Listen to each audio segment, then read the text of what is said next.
चलिए फिर हम आपकी बात मान लेते हैं कि जो मुद्दा है वो ये है कि अगले 6 साल में बदलाव होने वाला है। आप मेरी बात मानिए मत, मैं जी। सीरियसली कह रहा हूँ, आप मेरी बात मानिए, आप अपना प्रार्थना करके देखिए। प्रार्थना का अर्थ क्या है? अब देखिए, इसके ऊपर भी मैं एक ही चीज़ कहूँगा। हम्म, शुरुआत से लेके जब से सृष्टि बना है तब से लेके अभी तक हम्म, बहुत कुछ बदला है। बहुत कुछ मतलब बहुत कुछ, यानी कपड़ों से लेके, बोली भाषा से लेके, हमारे स्ट्रक्चर से लेके सब कुछ बदला है। लेकिन एक चीज़ नहीं बदला है, हम्म, वो है प्रार्थना। हम्म, हर एक हर एक परंपरा आप उठा लीजिए, हर एक देश उठा लीजिए, सब देश में विविध विविध प्रकार से प्रार्थना अलग तो अलग होता तरीके ही है। से। जी।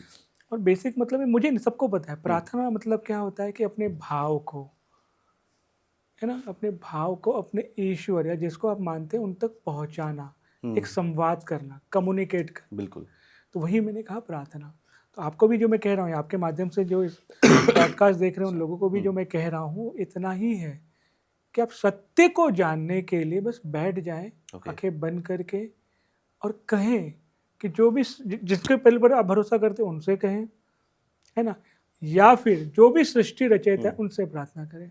और है ना, विडंबना रही है, मैं आपको मतलब दिल से कहूँगा, ये हम चर्चा करते भी हैं।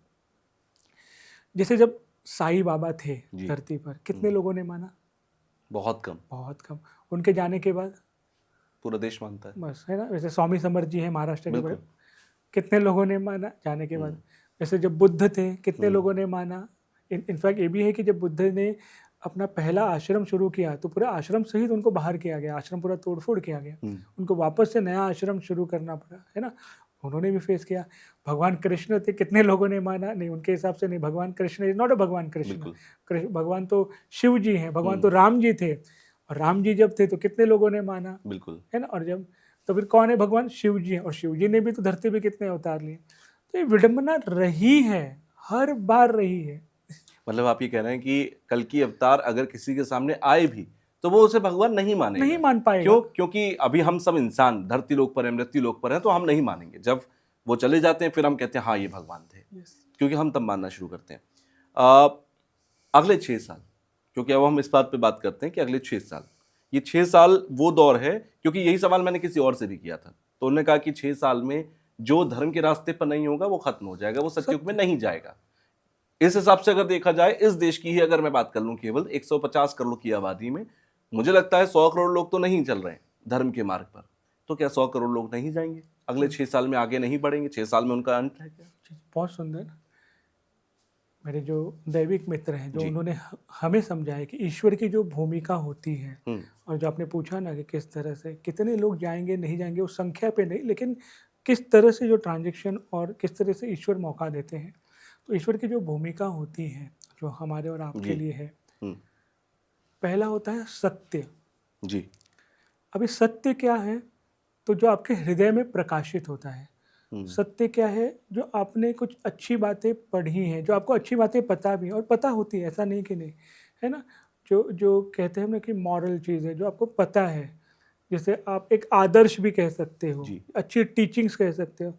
तो जो सत्य जो आपके हृदय आपको बताता भी कि भाई ये सत्य है ना। तो ये चीज़ें आपको ईश्वर प्रकाशित करता है। एक चोर के हृदय में भी वो सत्य आता है कि भाई देखो, ये चीज़ ऐसा है, ये चीज़ ऐसा है ना।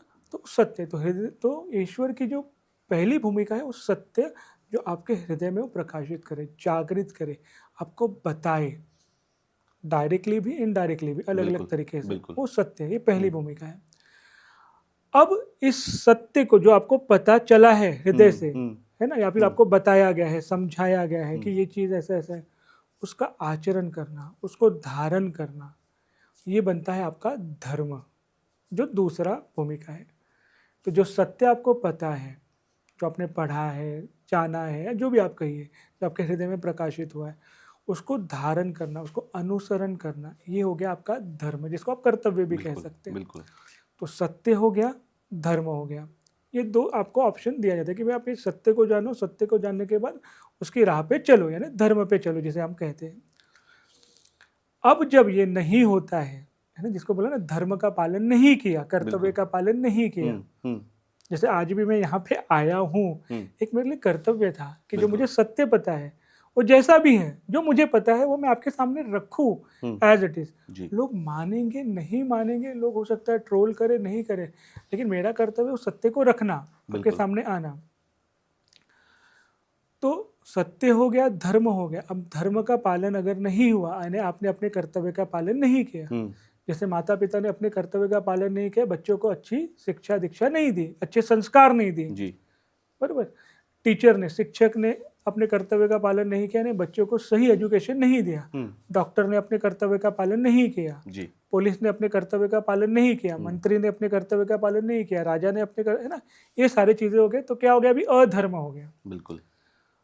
तो सत्य हो गया, धर्म हो गया, ईश्वर ने आपको सत्य दिया, धर्म दिया, अब धर्म का पालन आपने नहीं किया तो अधर्म बढ़ गया। अब होता है ईश्वर का न्याय। अच्छा। अब न्याय में ईश्वर क्या करते हैं, सेम उसी प्रकार से जैसे भगवान कृष्ण शांति दूत बनकर गए थे कि भाई न्याय ये है कि उनको उनका राज्य लौटा दो, जी धर्म का पालन करो। अच्छा, राज्य नहीं लौटा सकते हो तो कम से कम 5 गांव दे दो, बराबर। बिल्कुल। तो ईश्वर न्याय करने आता है, यानी ईश्वर क्या करता है कि आप तक पहुंचाता है कि भाई अब आप जो कर रहे हो वो अधर्म है, धर्म की राह पे आ जाओ, सत्य की राह पे आ जाओ। आपको समझाएंगे, अलग अलग तरीके से आपको समझाने का प्रयास करेंगे कि भाई अधर्म हो रहा है, कम से कम ये कर लो, कम से कम ये कर लो, है ना। तो उसमें आपको कम से कम वाला ऑप्शन दिया जाता है। फिर जैसे 5 गांव कम से कम हो गया ना, कि फिर एक नहीं देश जैसे 5 गांव दे दो, तो इसे कम से कम ये कर लो, इतना कर लो। तो वो न्याय की श्रेणी में आ गया कि भाई आपको समझाया जाएगा कि कम से कम ये कर लो। अब अगर आप न्याय तक भी नहीं रुके, तब सृष्टि, परमेश्वर, ईश्वर है, आप फिर तो संहार होता है। चौथी भूमिका होती है वो संहार की। और अब का समय जो है, जो आपने पूछा ना, वो न्याय का समय है। आपको मौका दिया जा रहा है, बिल्कुल, सुधर जाओ, होनहार बन जाओ, धर्म की राह पे आ जाओ, जो सत्य आपको पता है उसका पथ पकड़ो। तो ये न्याय की भूमिका है। तो आपने जो पूछा कितनी संख्या बचेगी, इसका प्रेडिक्शन करके अर्थ नहीं है। सच में ईश्वर अब न्याय कर रहा है, ईश्वर सबको मौका दे रहा है, समझा रहा है, बता रहा है। जिसका एक तो कोविड गुजर चुका है जी, उसमें जितने लोग समझे, जो नहीं समझे आपको पता है चले गए। अब आपकी हमारी बारी है कि हमने जो सीख ली है बिल्कुल उसको उतारें, आगे चले। चलिए, बहुत अच्छी बात है ये, बड़ा अच्छा भी लगा मुझे इन सारी बातों को जानकर, क्योंकि व्यूअर्स भी जो हमारे जो यहाँ तक सुन रहे हैं पॉडकास्ट को, उनके मन में भी यही बात होगी कि ठीक है, अब अगला 6 साल जो होंगे, ये ज़रूरी है कि हर कोई सही रास्ते पर आ जाए। ये कलयुग है कि सतयुग है, ये मायने नहीं रखता। मायने ये ज़्यादा रखता है कि आप किस रास्ते पर चल रहे हैं। धर्म पता सबको होता है कि धर्म का रास्ता सही है, लेकिन हर कोई जो अट्रैक्ट हो जाता है ना, उसे खींचता है धर्म अपनी तरफ, वो उसकी तरफ खिंच जाता है, चाहे वो लालच से हो, डर से हो, स्वार्थ से हो, किसी भी चीज़ से हो। सो धर्म पर चलना ज़्यादा ज़रूरी है। ये महाभारत में भी कहा गया था, धर्म पर ज़्यादा चलना ज़रूरी है। ये 5000 साल बाद आज और हम बैठकर भी इस पॉडकास्ट में कह रहे हैं। सो कहते हैं ना, मैं हमेशा अंत में कहता हूँ कि ये हमारी बातचीत थी, बाकी ये जनता के विवेक पर छोड़ देते हैं कि वो क्या करना चाहते हैं।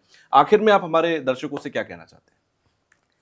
इतना ही कहूँगा कि हेल्प इज़ ऑलवेज अवेलेबल आपकी आध्यात्मिक उन्नति के लिए। अगर आपको सच में आध्यात्मिक उन्नति करना है तो हेल्प हमेशा अवेलेबल है जी। आप मांग कर देखें। दूसरा जो मैं सीखता हूँ मैत्रेय दादाश्री जी से, कि आपके जो ईश्वर हैं जिन्हें आप मानते हो, आपके जो गुरु हैं जिन्हें आप मानते हो, उनसे आप मैत्री करो। ईश्वर सच में सखा होते हैं, मित्र होते हैं, उनसे संवाद करो। बिल्कुल। अब जब उनसे संवाद करोगे ना, अनुभव करोगे, फिर आप में और उनमें भेद बचेगा ही नहीं। और वही करना है आपको और मुझे। तो अगर ये आप कर सकते हो ना संवाद, और जिनको ईश्वर पे विश्वास नहीं है वो प्रकृति से संवाद करें। अब वहाँ पे भी अगर किसी को विश्वास नहीं है तो कम से कम राइट एक्शन पे ध्यान दें कि भाई मैं ऐसा कार्य करूं जिससे प्रेम बढ़े, मैत्री बढ़े, शांति बढ़े, तो मेरे एक्शन पे तो कम से कम मैं ध्यान दे दूँ। तो इतना ही। और जैसे हमने कहा कि हेल्प इज़ ऑलवेज अवेलेबल। अगर आपको कुछ अच्छा करना है, आध्यात्मिक उन्नति करनी है, तो ईश्वर सहायता भेजता है। बिल्कुल, रास्ते बनते हैं और उन रास्तों पर बस चलना आपको होता है। एक बार फिर से धन्यवाद, आप आए स्टूडियो में और हमने एक विस्तृत लेवल पर बात की है इन सारी चीज़ों को लेकर। तो once again thank you. Thank you.